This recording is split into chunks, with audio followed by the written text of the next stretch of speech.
Hold my wine, bitches!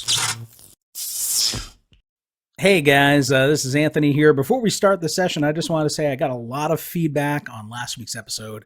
It seemed that you guys did not like that. I got a little lazy in editing. I was trying to save myself a little bit of time, and so I didn't put as many graphics in. I didn't put as much narration in, and I put a little bit too much of the table talk and banter in there.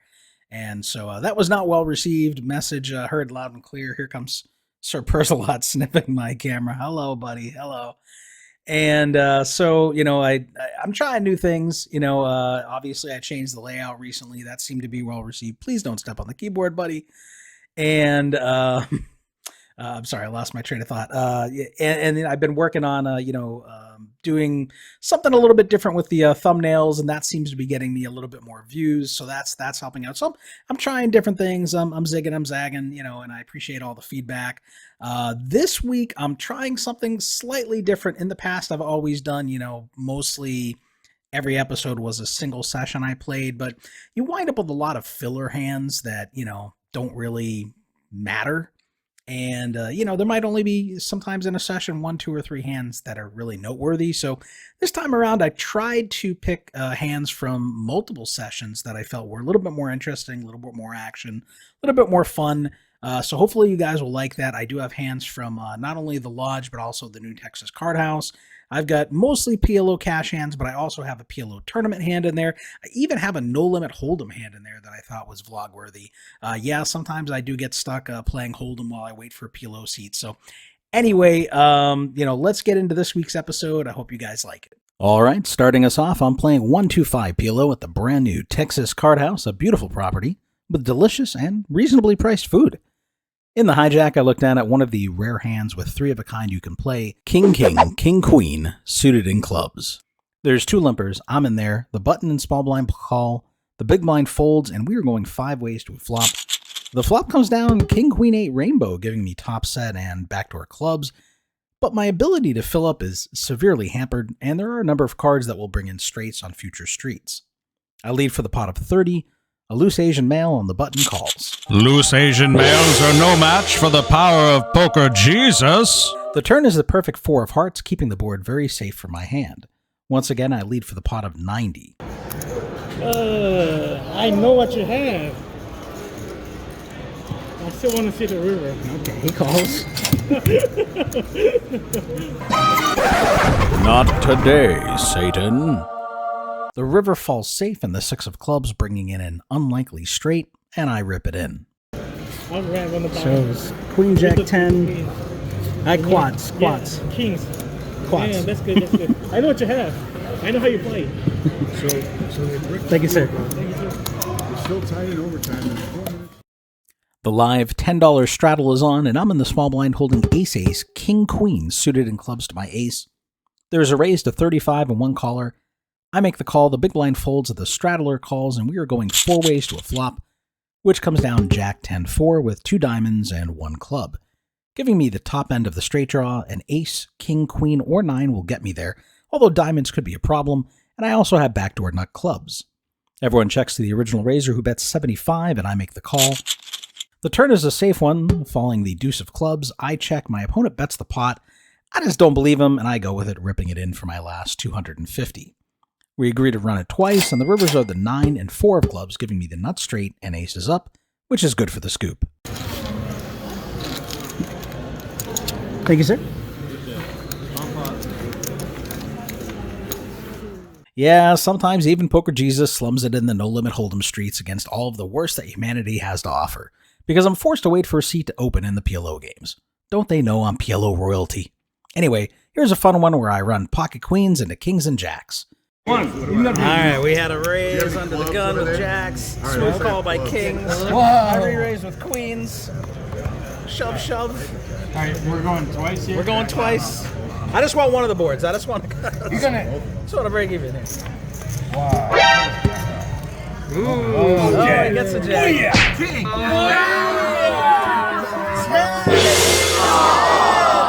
Oh, 10 would have been nice. All right, so now it's all me. I can't win. The diamonds? Diamonds? Yes! Oh! You got the flush. Give it to me. I get half. All right, so yeah, you. We chopped. If anyone needs any time, In this session at the lodge, I've got some extreme button clickers at the table. I just can't get near a chip. My stack is down to $60, and I haven't reloaded because I'm just not feeling lucky right now, and I'm trying to stop the bleeding. You know the best time to pick up aces in PLO? When you have no money in front of you. Make sure you write this down, kids. We'll have a test at the end. On the button, I rip it in with ace-ace, 10-9 suited, and nuts spades. You know no one folds here in Texas, so I get multiple callers. A couple of guys rip it in. Everyone wants to go twice, except, of course, one player. So let's see how well we're running in this session as I have a chance to spin this 60 into 300. Can I see y'all? My just so just wow. Yeah. 195. I don't run too good in these though. The flop gives me some hope falling Jack 9-7 rainbow. The turn is the king of clubs, giving me additional outs. I can hit a queen to make Broadway. Let's see the side back first. Oh, so gross. So kings. That one's this.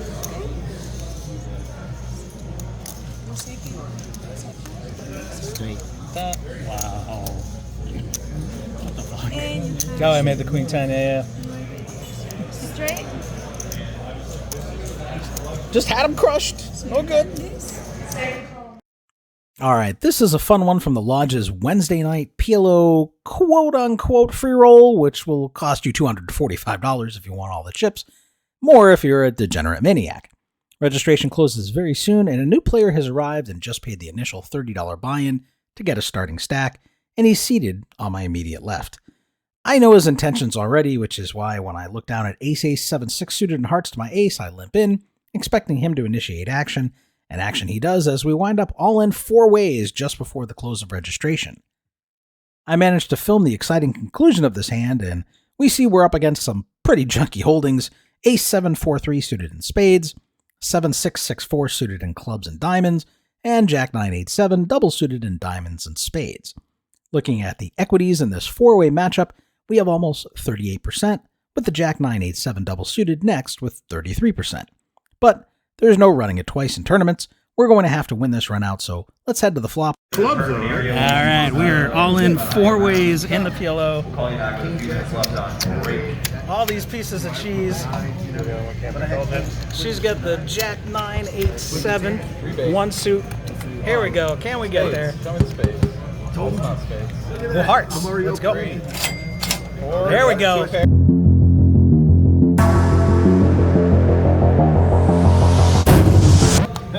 There we go, baby. There we go. Show it how it's done.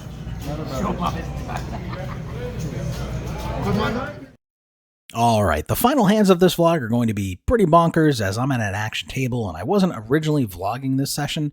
In this one, I missed my blind, so I've opted to re-straddle to $20 to get back in, something extremely out of character for me. In honor of this, other players have re-straddled as well, and now we're up to $160. Yes, $160 if you want to play. This is a 1-2-5 game, guys, and this is part of the problem I mentioned in previous episodes. The unlimited straddles, massive stacks scare off a lot of players who love to try playing PLO, but the game just plays too big. Yeah, the Lodge gets a 2-2 PLO game from time to time running, but I'd rather see a 1-1 PLO game to give newcomers or just lower stakes players a shot to play some PLO without having to constantly flip coins for stacks against all these Bitcoin millionaires. Anyway, back to the hand at play. Under the gun +2, I look down at king 10, 9-6 with diamonds to my king. While it's not a great hand by any stretch, I'm dealing with a lot of players who put a ton of dead money into the pot before seeing their hands. The player on the button has potted to over 600. Everyone folds to me, and I get it in for my last 185. He folds. All right. We're gonna do it. We're gonna do it, guys. We're all in. Good luck. No, don't look. I already looked. I already know. This is for the viewers at home. We got 35. Look what we've done. I'm gonna win this and then just like go home.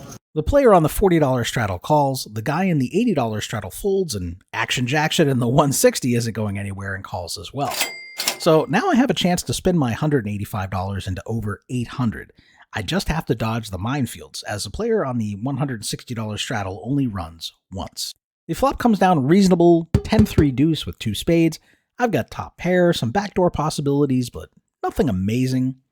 It checks the big straddler who puts out a bet of $1,300 and the button snap calls, which isn't looking so great for me as the player between them is all in, so I've got to beat all 3 hands here. How the turns have tabled, motherfuckers. The turn is the king of clubs. Let's fucking go. Top 2 pair. It's got to be better than what these knuckleheads have. You have got to be fucking kidding me.